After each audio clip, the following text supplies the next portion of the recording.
अमित शाह ने जो कहा था अब वो धीरे धीरे पूरा होने जा रहा है। CANRC के जरिए रोहिंग्या मुसलमानों को बाहर करने की कवायद शुरू हो चुकी है। जम्मू कश्मीर में इसका ही एक नजारा देखने को मिला था जब एकाएक रोहिंग्या कैंप्स में भागम भाग मच गई। बोरिया बिस्तर समेट कर रोहिंग्या मुसलमान कैंप से भागने लगे। पुलिस के बुलावे पर अपने कागजों की जांच कराने के लिए रोहिंग्या मुसलमान दौड़ पड़े और पुलिस की कार्रवाई से किस तरह से बिलबिलाए वो भी आपको देखना चाहिए। रोहिंग्या हूँ, जम्मू में आया था 2012 में। जिस तरह आपको डिपोर्ट कर रहे हैं आप तो ये जैसे डिपोर्ट कर रहा है वो अच्छा है, लेकिन एक्चुअली ये होता है जैसे कुछ लोगों का माँ बहन इधर ले गया, कुछ बंदे को पकड़कर उधर लेके गया, ये अच्छा नहीं कर रहा है। रोहिंग्या मुसलमान जब देश से भाग रहे हैं तो देश का मुसलमान क्या बोल रहा है आज इस खबर में आपको दिखाएंगे। दरअसल कल की ही बात है जब जम्मू के रोहिंग्या कैंप्स में अचानक से भागम भाग मच गई। रोहिंग्या मुसलमान कैंप से बोरिया बिस्तर समेट कर भाग रहे थे। आलम ये था कि कैंप के बचे हुए लोग अपने रिश्तेदारों के इंतजार में भूखे बैठे थे। इन सब की वजह है होल्डिंग सेंटर, जहां अब तक 155 से ज्यादा रोहिंग्या रखे जा चुके हैं। इलाके में अफरा तफरी थी और जब उनसे बातचीत की गई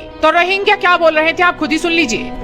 बस यहाँ पर वहाँ भी हमारे ऊपर बहुत जुल्म हुआ था, अभी भी जुल्म हो रहा है। हम वहाँ वापस कैसे जाएंगे? हम तो यहाँ रहना नहीं चाहता हूँ, हम तो सरकार से मुकाबला नहीं कर सकता। पर अचानक में ऐसा हुआ था तो हम उसमें क्या कह सकते, हम तो जाने के लिए तैयार है। देखो हमारा हालात, हम सिर्फ जान बचाने के लिए आया, हम यहाँ रहने के लिए आया नहीं है, क्योंकि हमारा गांव नहीं है। हमारा गांव उधर ही रह गया। हम बिल्कुल हमारा गांव जाऊंगा, बिल्कुल जाने के लिए तैयार हूँ। लेकिन बात तो ये है, हमारे लिए जो नेशनलिटी ले लिया, हम नेशनलिटी अगर वापस करेंगे हमारा देश थोड़ा शांति होगा, हमारा देश आज़ाद होगा, हमारा देश अच्छा जब भी बनेगा हम भी तब भी जाने के लिए हम बिल्कुल तैयार हूँ। हम यहाँ एक जगह रहने के लिए तैयार नहीं है। मैं 2009 में आया था, उस टाइम तो कोई परेशानी नहीं था।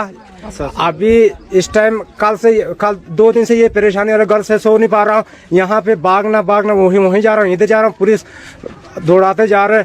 इसी परेशानी में हम वही बोलना चाहता हूँ, परेशानी नहीं होना चाहिए, पहला जैसे ऐसे चलना चाहिए।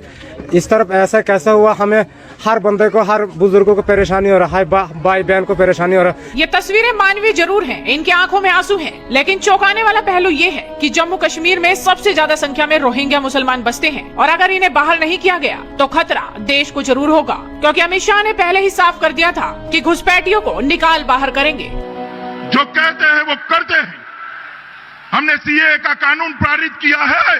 मैं आज इस पवित्र भूमि पर वादा कर जाता हूं, जैसे ही ये वैक्सीनेशन का काम समाप्त होता है, जैसे ही कोरोना से मुक्ति मिलती है, आप सभी को नागरिकता देने का काम भारतीय जनता पार्टी की सरकार समाप्त। और अब आपको देखना चाहिए, जैसे ही रोहिंग्या मुसलमानों पर एक्शन शुरू हुआ तो देश का मुसलमान क्या बोलने लगा। मोहम्मद आजम खान लिखते हैं, एक समय था जब कई देशों में रोहिंग्या खौफ का पर्याय बन गया था। वामपंथी से भारत में बसाने की वकालत कर रहे थे। आज खबरें आ रही हैं कि रोहिंग्या अपना सामान समेत उल्टे पांव भाग रहे हैं। समय बदलते देर नहीं लगती, अपना भारत बदल चुका है। अकबर शेख लिखते हैं, रोहिंग्या को भारत में बसाने का प्रयास वही लोग कर रहे हैं जिन्होंने CAA का पुरजोर विरोध किया था, शाहीन बाग जैसे खतरनाक देश तोड़ो आंदोलन किए थे। अब इन घुसपैठियों को उनके वतन वापस भेजने का सही समय आ गया है। खुर्शीद खान लिखते हैं, जम्मू कश्मीर में अवैध रूप से रह रहे करीब 10,000 रोहिंग्या मुसलमानों को वापस म्यांमार भेजने की तैयारी शुरू हो गई है। मुझे ये समझ नहीं आ रहा इसमें केवल मुसलमान ही क्यों हैं और कोई क्यों नहीं। तो देश का मुसलमान